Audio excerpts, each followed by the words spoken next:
without the slightest trace of anything to cultivate or focus upon in meditation.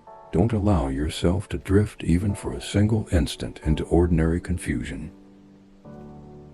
Instead, remain aware and undistracted during all activities, and train to recognize all sights and sounds and sensory experience as the play of illusion. In so doing, you will gain experience for the bardo state. In short, at all times and in all situations, let whatever you do accord with the sacred Dharma and dedicate all virtue towards enlightenment. If you do so, you will fulfill the vision of your lamas and be of service to the teachings.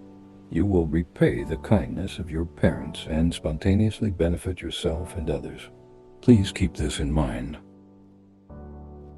Even if we were to meet in person, I would have no greater instruction to give you than this. So take it to heart all the time and in any situation.